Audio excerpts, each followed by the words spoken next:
Hello, hello, this is Trascanari. Welcome to Let's Play Trilby's Notes. We last left off, we were playing as Jack for a horn, and heard a quite haunting melody coming from his harpsichord. Most important here, take this pistol. Jack took the gun with him to confront the intruder.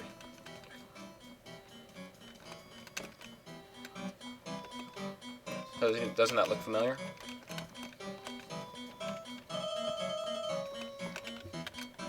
He had read the strange engine.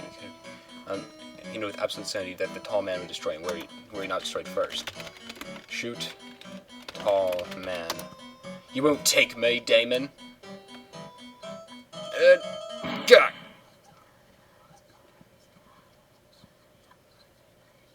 Wilbur? No.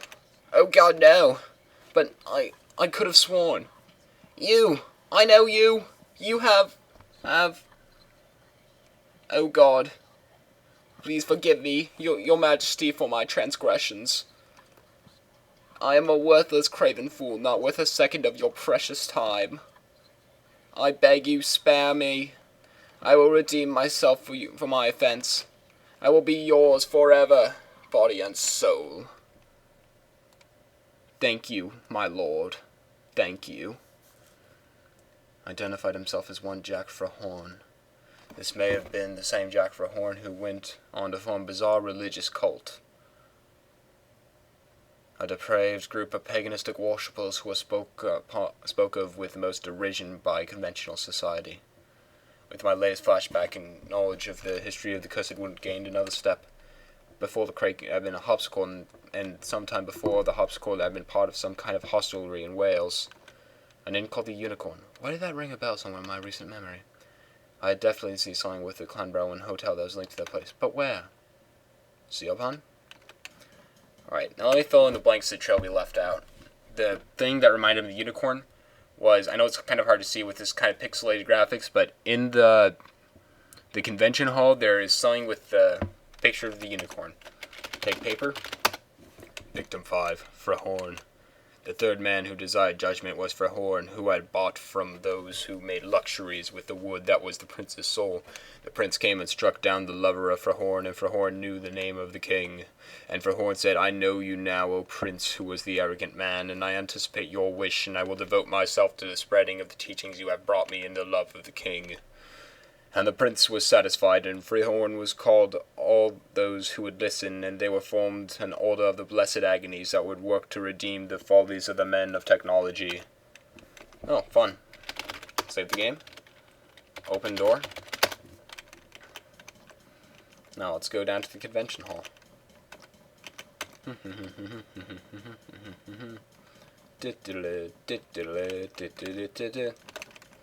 Party time.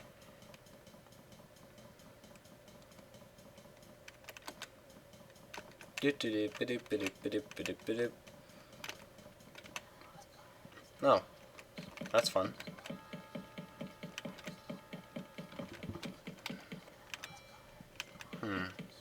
Interesting. Lankman?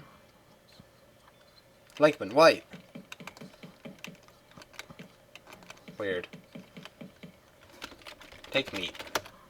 I tore off a lump of meat to take with me. If I came against anything hostile and carnivorous in this place, it would help to have something other than myself to offer it. Save the game. And go through door. Huh. Fun. Open door. Use meat on bugs. Yes, they eat your face if you don't.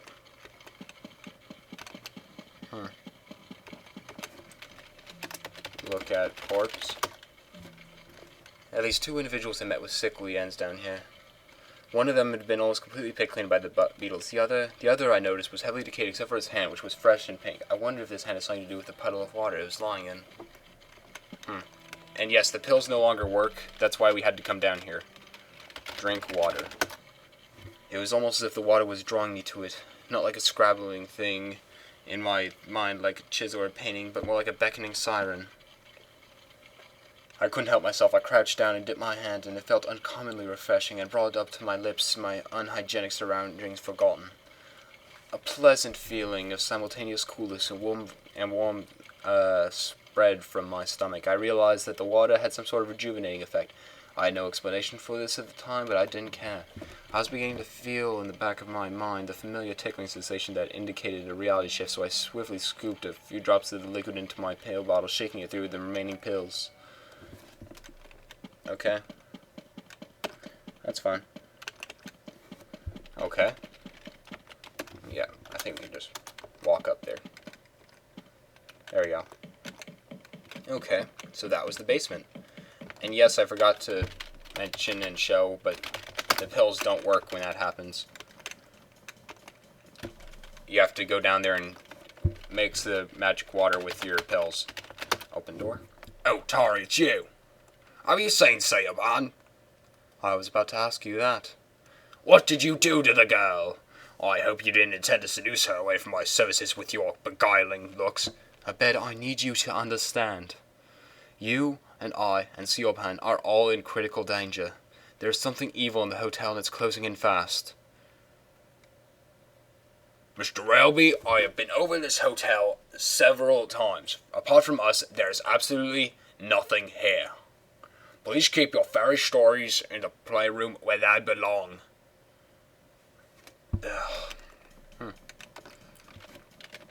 Touch unicorn. I'd rather you didn't handle the exhibits, please, Mr. Terry. Fine. Talk to a man about Siobhan. When did you last see Siobhan? After you left the dining hall, she popped in for a second to tell me she was meeting you. So perhaps I should be the one asking where she was last seen. Last I saw of her was in her room. I turned my back for a second and she was gone. She's a willful girl, all right. No doubt she's gone into another of her forced explorations. Talk to man about unicorn? Do you know anything about an inn called the Unicorn? Oh, I noticed you noticed my shingle. I picked it up as a curiosity at an antique fair a couple of years ago.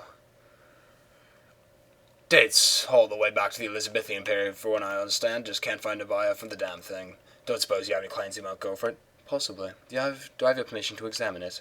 Of course. I might have to touch it to assess the texture. Yes. By all means, do so. As long as you're not going to test its strength on your knees or anything.